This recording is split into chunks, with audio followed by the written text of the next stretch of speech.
बिल्कुल निश्चित हो गई मेरी। ये मानने में क्या जाता है तुम्हें? तो आप कह दो कि हमारे अंदर कोई विकार है, अभी भजन नहीं। भगवान की कृपा बल की बात कर रहे हैं। उनकी कृपा से क्या नहीं हो सकता?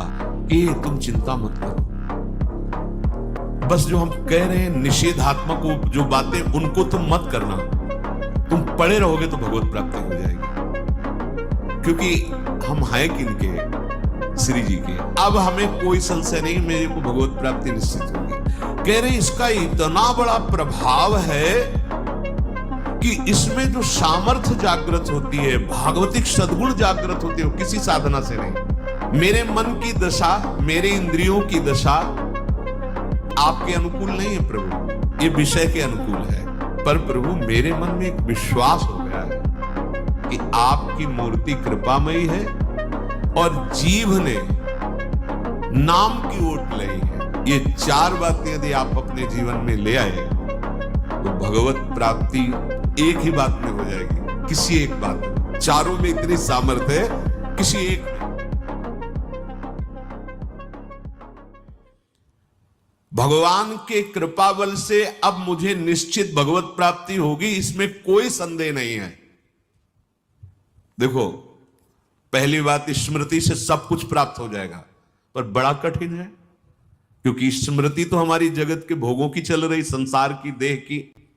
तो बोले नाम जप जो है वो आपकी स्मृति को जागृत कर देगा। जितना आप अधिक नाम जप करेंगे आपके पाप सब नष्ट हो जाएंगे। तो नाम जप में भी बराबर तो हिम्मत नहीं पड़ रही। आध घंटा थोड़ा समय नाम जप, कोई साधु महात्मा एकांतवास करके 24 घंटे प्रयासरत, उनकी बात हो सकती है। हमें तो जब मिला समय तब भले नाम, अभी इतना अभ्यास नहीं। तो बोले निरंतर नाम जप और स्मृति दोनों को जागृत करने की सामर्थ्य तीसरी बात में है। भगवान की हम पर बहुत कृपा है। भागवत में भी एक जगह कहा है कि जो भगवान की कृपा का अनुभव करते हुए प्रारब्ध के अनुसार दुख सुख आता है, उसे भोग लेता है, शिकायत नहीं करता, उसमें विचलित नहीं होता है। और हर समय भगवान की कृपा का, हमारे ऊपर बहुत कृपा है, उसे भगवत प्राप्ति ऐसे हो जाती है जैसे पिता की संपत्ति पर पुत्र का अधिकार स्वयं हो जाता है। ऐसे हर समय भगवान की कृपा का अनुभव करना बड़ी कृपा है हमारे ऊपर। जो दुख सुख आवे उसे सह लेता है, भगवत चिंतन, वो निश्चित भगवत प्राप्त हो जाता है। तीसरी बात हृदय में बैठालनी कि भगवान की कृपा बल पर भगवत प्राप्ति बिल्कुल निश्चित हो गई मेरी। ये मानने में क्या जाता है तुम्हें? तो आप कह दो कि हमारे अंदर कोई विकार है, अभी भजन नहीं। भगवान की कृपा बल की बात कर रहे हैं। उनकी कृपा से क्या नहीं हो सकता? अरे वो मूक से वेद पढ़वा दे, लूले लंगड़े से सुमेर पर्वत फंदवा दे, छोटे सांप के बच्चा से गरुड़ को खा जाए। भगवान भगवान। तीसरी बात बहुत जोर की है, जिसमें दोनों बातें आ जाएंगी, निरंतर नाम जप और भगवत स्मृति भी आ जाएगी। प्रभु के कृपा बल से प्रभु की प्राप्ति में अब कोई संशय नहीं है। ये तुम चिंता मत करो। बस जो हम कह रहे हैं निषेधात्मक जो बातें, उनको तुम मत करना। तुम पड़े रहोगे तो भगवत प्राप्ति हो जाएगी। क्योंकि हम हैं किनके? श्री जी के। अब हमें कोई संशय नहीं, मेरे को भगवत प्राप्ति निश्चित होगी। क्योंकि मुझे भरोसा है श्री जी का, मुझे भरोसा है वृंदावन का, मुझे भरोसा है आचार्य और गुरु का। मानो भगवान की प्राप्ति बस मेरे को हो ही गई, ऐसे रोज सोचना है। हे महापुरुषों के वचन है। तीसरी बात बहुत जोर की है, नाम जप और भगवत स्मृति इसी में आ जाएगी। क्योंकि भगवान की कृपा से सब कुछ हो जाता है। मुझे इस जन्म में भगवत प्राप्ति पक्का होगी, भगवान की कृपा बल से, प्रियाजू की कृपा से। अब मुझे ऐसी भावना करनी कि बहुत जल्दी भगवत प्राप्ति मेरे में अब अनुभव हो रहा है कि प्रियालाल की कृपा बढ़ रही, विकार क्षीण हो रहे हैं, भाव बढ़ता जा रहा है, मुझे बहुत जल्दी भगवत प्राप्त। ये सोचना है, सोचना है। जो तुम्हें बनना है वो सोचो, वैसा सोचो। जैसा सोचोगे वैसा तुम बन जाओगे। सोचो, भगवान की हम पर बहुत कृपा है, हमारे अंदर दैवी संपदा बढ़ रही है, विकार धीरे धीरे क्षीण हो रहे हैं। मतलब मुझे प्रभु मिलने वाले हैं, मुझे प्रभु मिलने वाले। अपने में कोई बल नहीं, अपने में कोई साधना नहीं, पर यहां कृपा की बात है। भगवत कृपा बल। मैं अधिकारी नहीं हूं भगवत प्राप्ति का, मैं योग्य नहीं हूं भगवत, मेरे में कोई सामर्थ्य नहीं, ये है। पर भगवान की कृपा से मुझे इतना विश्वास हो गया कि मुझे भगवत प्राप्ति होगी। अब क्या समस्या है? देखो, बहुत आनंद की बात है, मुझे भगवत प्राप्ति होगी भगवान की कृपा से, श्री जी की कृपा से। ये शब्द इतना असीम प्रभावशाली है कि आप जो ही ये बात हृदय पे लाएंगे तो आपके सारे दोष, विकार, विघ्न, अड़चने, बाधाएं ये नष्ट होती चली जाएंगी। भगवान कह रहे सारे के सारे विघ्न, सारे के सारे दोष, सारे की सारी भगवत प्राप्ति में जो अड़चने हैं वो भगवान की कृपा प्रसाद से नष्ट हो जाएंगी और मुझे भगवत प्राप्ति होगी। मत चित्ता सर्व दुर्गाणी मत प्रसादात।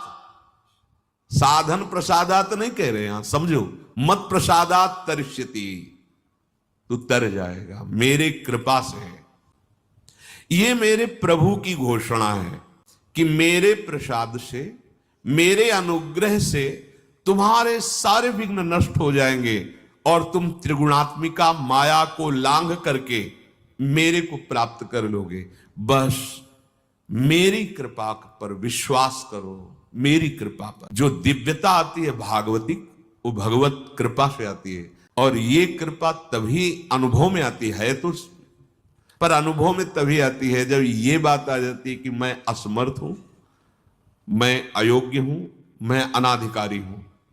पर भगवान की कृपा है, प्रभु की कृपा है हम पर, अब मुझे निश्चित भगवत प्राप्ति। हम जिसका आश्रय लेते हैं उसका प्रभाव होता है। जैसे अभी हम शरीर का आश्रय लिए हैं तो देख लो हालत क्या किए हुए है। देखो कैसी हृदय की जलन, अशांति, भोग, वासनाएं, ये सब किसके आश्रय से? शरीर आश्रय से। अभी भगवद आश्रय, अंदर से भगवद आश्रय, अंदर की बात है। यहां मैं अनाधिकारी हूं, योग्यता मेरे में नहीं है, मैं किसी योग्य नहीं हूं, पर प्रभु की कृपा हम पर है, निश्चित मुझे भगवत प्राप्ति होगी। कह रहे इसका इतना बड़ा प्रभाव है कि इसमें जो सामर्थ्य जागृत होती है, भागवतिक सद्गुण जागृत होती है, वो किसी साधना से नहीं। अपने साधनों पर जो विश्वास करता है, अपनी जितेंद्रियता पर जो विश्वास करता है, वो गिर सकता है। लेकिन जिसको अपनी अयोग्यता का भान हो गया है और प्रभु का भरोसा हो गया है, उसे कोई नहीं गिरा पाएगा, पक्का। बच्चा बन जाओगे, अयोग्य हूं, पर आपका भरोसा, तो कोई प्रश्न नहीं आएगा जीवन में। अगर प्रश्न आता है तो आप वाणी से बच्चा कहते हो, लेकिन अंदर अहंकार है, वो अंतर्यामी सदगुरु जानता है। अगर हम अपने साधन की बात करें तो वह अच्छा साधन तो विषय का कर रहा है मन।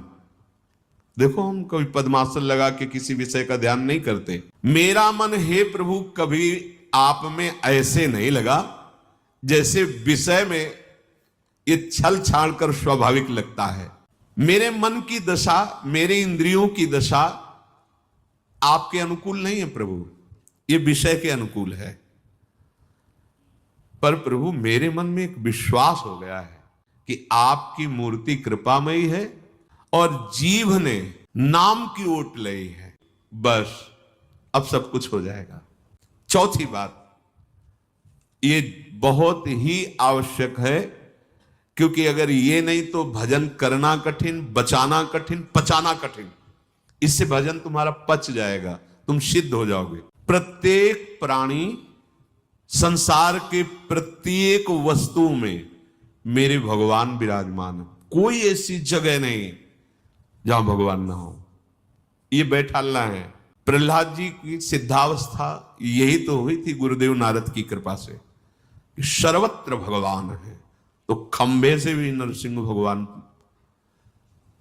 नामदेव जी कुत्ते से भगवान को प्रकट कर लिया, श्वान में भी भगवान, भूत में भी भगवान। ये चौथी सिद्धावस्था है। उपासक को ये विचार हर समय रखना है कि हमारे सामने जो वस्तु है इस रूप में भगवान ही है, कुछ भी ऐसा नहीं, सब कुछ स्वयं भगवान बने हुए हैं। सच्ची बात है, वही बने हुए हैं। ये छुपा छुपी का खेल खेल रहे हैं, बस आपको पहचानना है। मैं फिर दोहरा के बात कहता हूं, आप इस बात को पकड़ लीजिए।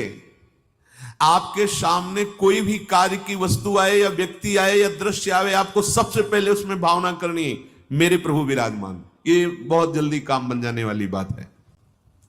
मानो आप गृहस्थ में आपका लड़का सामने आया, आपकी पत्नी सामने आए, आपके कोई मित्र सामने आए, आपको पहले याद करना है इनके हृदय में राधा वल्लभ लाल विराजमान। वस्तुतः वही है पूरे, पर हमें पहली भावना करनी है। अब मेरे इष्ट देव इसके हृदय में विराजमान है, पर मुझे जो स्वांग करने को मिला है पिता का, पुत्र का, जो भी, बिल्कुल स्वांग वैसे ही करना है। अगर मालिक का स्वांग करना है तो हम नौकर से बर्ताव वैसे ही करेंगे, जैसे पुत्र से बर्ताव, पत्नी से बर्ताव, पर अंदर भाव देखना है मेरे प्रभु इसके हृदय में विराजमान है, मुझे सेवा दी है। आपका यदि स्वांग सही निकला, देखो स्वांग सही निकलने का मतलब आप में ये कभी भाव नहीं आना चाहिए कि मैं पिता हूं, पिता का स्वांग कर रहा हूं, सामने आराध्य देव पुत्र के रूप में, तो डांटना भी वो पूजा हो जाएगी भगवान की। तो हमें जो स्वांग मिला है वो तो कर रहे हैं, पर सामने देखना है कि गुरु का स्वांग दिया है, पर स्वयं जगत गुरु सामने शिष्य रूप में बैठे हैं। पुत्र, पत्नी, परिवार, व्यवहार, मेरे प्रभु इन रूपों में विराजमान है। तो सच्ची मानिए, ये चार बातें यदि आप अपने जीवन में ले आए तो भगवत प्राप्ति तो एक ही बात में हो जाएगी, किसी एक बात में। चारों में इतनी सामर्थ्य है, किसी एक में यदि आपकी